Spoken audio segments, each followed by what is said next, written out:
Well, hello everybody, and welcome back to another episode of Dagon Pack News. I have this week's funniest and weirdest gaming news for you. So, guess what was announced could be done in Baldurs Gate 3 chat? You can have sex with your friends. Early access for Baldurs Gate 3 starts on Tuesday, October 6th. And at some point after the start of early access, when Larian Studios introduces what are called origin characters to the game, which are basically characters with predefined backstories, with rich backstories that integrate deeply with the Baldur's Gate 3 story, once those are available, you can go deep into your friends. Yes, so with these origin characters, you can sex up your friends in multiplayer. It's true, chat. So there will be sex scenes in Baldur's Gate 3 that these origin characters can participate in. All right. And they participate with each other, the origin characters. So when you're playing co-op with friends, you get to have virtual sex in Baldur's Gate 3 with your pals. It's a thing. I wouldn't want that in real life. Why would I want it in a game? Big old question, right? It's the COVID-19 sex orgy we've all been waiting for, chat. Finally, we can have sex with our friends online. All right? What an age we live in. Although I'm sure there are other games out there that cater specifically to those tastes, right? But this one isn't quite as seedy, okay? Like if Teletubbies sold you cocaine, it just wouldn't feel quite as bad. Have you ever watched a movie and your mom walks in while you're watching a sex scene in the movie, right? And you have to explain to your mom that you're not actually watching a dirty movie, okay? Imagine that, but you're controlling the sex scene with your friends. Try explaining that away. This is gonna create a really interesting dynamic between players, right? It's like, hey bruh, let's go finish up that quest. Nah bro, I'd rather sex you up. Bruh, that's gay. Nah bro, it's not gay if the digital balls don't touch. Also, given the game's main villains, I have some questions about who you can have sex with. I'm asking for a friend. We can tell significant others the Illithid made us do it. Oh my god. Chat, listen, I'm asking the important questions here, chat. Do Illithids have genitals? No, when they say there will be sex, will there be nudity? I have no idea. I would guess probably not, right, Ants? I'd be very surprised if there was. Because that game with Shepard and you were in outer space had sex but didn't show anything. Yeah, I think it's probably going to be like that. If I had to guess, I'd say it's probably going to be like that. The only thing changes is the head. I did not realize that. That's interesting. I thought, interesting, huh? So Illithids have dicks, chat. Illithids have dicks and vaginas. You're welcome. Today you learned. Today I wish I didn't learn. How do you feel about sexing up your friends in Baldur's Gate 3? Leave a comment down below and let me know. In the Cyberpunk universe, you can augment your body with cybernetics, right? You can replace all sorts of body parts in Cyberpunk. So, why not the genitals, chat? Why not the genitals? And I am not just talking about character customization options at character creation. All right, that is not what we are discussing here. No, we are talking about modifications that you can purchase within the game. All right, so you can actually buy augmentations for your junk in Cyberpunk 2077. All right. Such amazing augmentations as fashionable vagina, Or how about a chrome penis called Mr. Stud? Yes. They are definitely earning the mature rating, aren't they, chat? Right?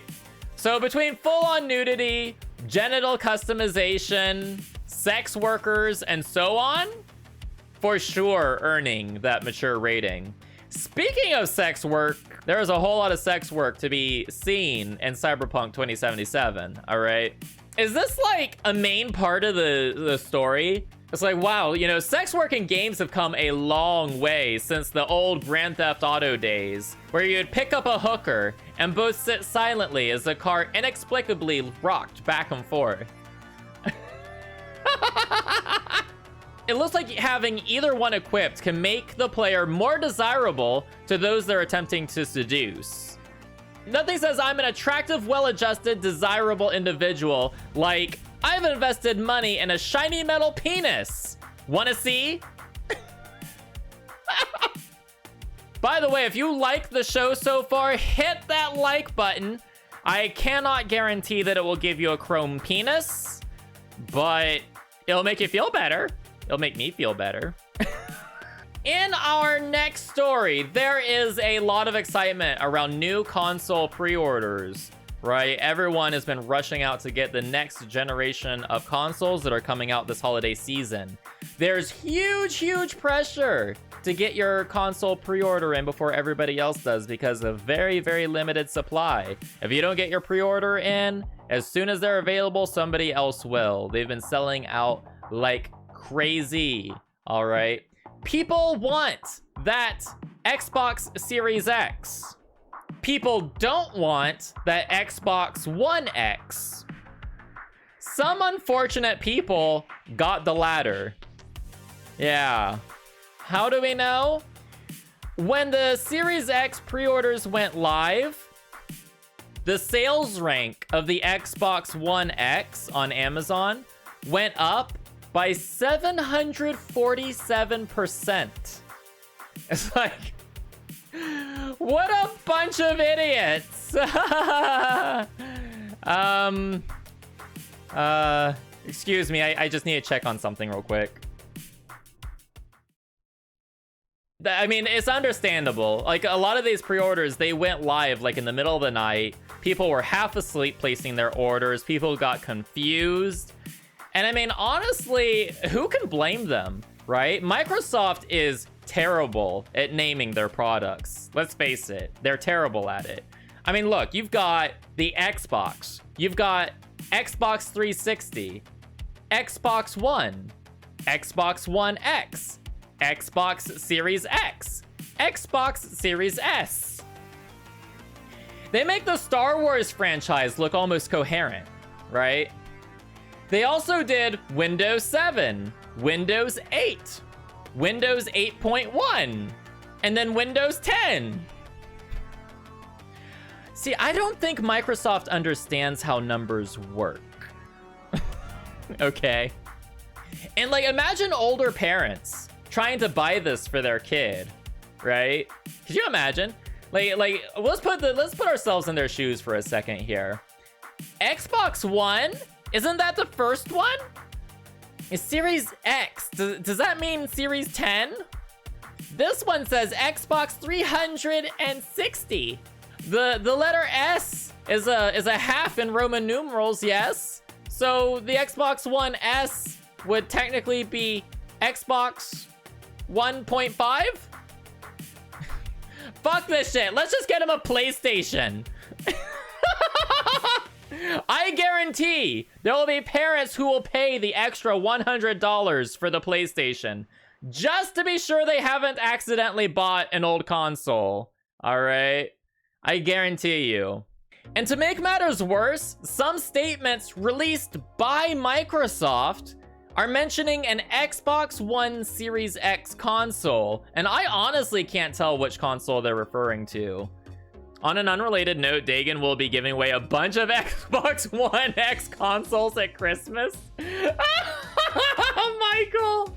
In our next story, this one is a little bit yikes, chat. So there are reports all over the internet The RTX 3080 has severe stability issues. Crashes, instability, black screens, all sorts of awful stuff going on. EVGA, the graphics card manufacturer, chimed in, and they stated that their quality control engineers found fault in a very specific 6 capacitor configuration on the card. They actually cited this discovery as the reason EVGA's RTX 3080 model was delayed at launch. So they actually had to redesign their configuration. Apparently, other manufacturers neglected to do so and went ahead with launch anyway. The issue is apparently widespread. So Wild Chat, I gotta say, all those bots and scalpers from last week's episodes are gonna be pretty pissed off with their shitty graphics card, am I right? Serves them fucking right. I know it does, doesn't it? It really does. Big news, chat. Big news, but actually rumored for a really long time. Amazon has announced Luna. Luna. It is a cloud gaming platform. It is the latest entry into the increasingly overcrowded cloud gaming market, and they are going to be offering cloud access to such titles as Resident Evil 7, Control, Panzer Dragoon, and more. They say the more titles will be added over time. They've also partnered with Ubisoft for their own gaming channel, an Ubisoft gaming channel. And you'll be able to access new Ubisoft titles like Assassin's Creed Valhalla, Far Cry 6, and Immortals Phoenix Rising. So Luna is going to be offered at an introductory price of $5.99 a month, and 2 devices will be able to simultaneously play, and Luna will be offering 4K 60 frames per second resolution for select titles. No word on which titles those actually are. Amazon also announced its own Alexa-enabled Luna controller, which will cost $49.99 during the early access period. Something kind of interesting about this controller is it actually connects directly to the cloud. It does not connect to, your phone or tablet or TV or whatever it is that you're playing it through. It connects directly to the cloud, and the inputs from the controller go directly to the cloud, where the game is being rendered, which actually is pretty cool. That cuts down on latency, and it opens up some really interesting possibilities, like you can go from one screen to another seamlessly, so you don't actually have to unpair your controller, pair it with something else. You could be playing on the computer, for example, and you could walk over to your living room TV and just turn it on, and it's just there. You just pick up where you left off. You don't have, your controller is just still working like it did. You don't have to do anything with it. So it's actually a pretty neat approach, honestly. But here's the thing. I don't know if I trust this whole Luna thing, chat. I don't know if I trust the whole Luna thing. If the gaming service is half as good as our customer service, we are in for a really shitty experience and several hours of angry emails. I am excited for this, though, chat. Amazon is a huge company with lots of resources. I can't imagine how a company of this size could possibly fail at a project like this. Oh yeah, I forgot about that. Well, that went right down the toilet, didn't it? Still, I think that Amazon can be held to a higher standard than Google, They wouldn't release something that's not finished.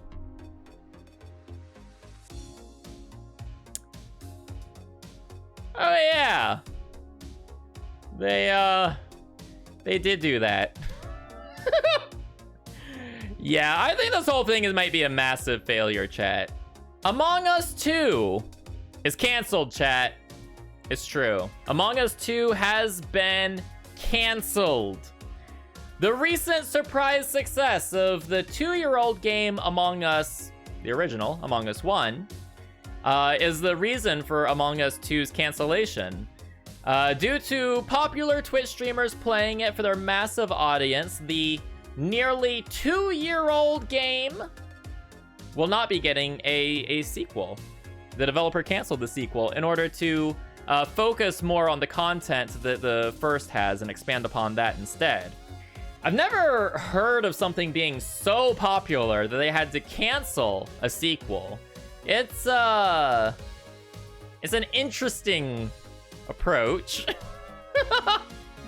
It does make sense though, chat. It does make sense. If you have something really popular, you can't just shift focus onto something new, right? No, you have to take care of your current customers and squeeze every last drop out of the product that you can. Just keep it going until developing for the game looks more like kicking a dead horse. You know, it worked for some games. All right, so if you want to see more of this news content, it comes out every single week on Saturday. So hit that subscribe button so you can see it again next week. That's going to be it, everyone. Good night.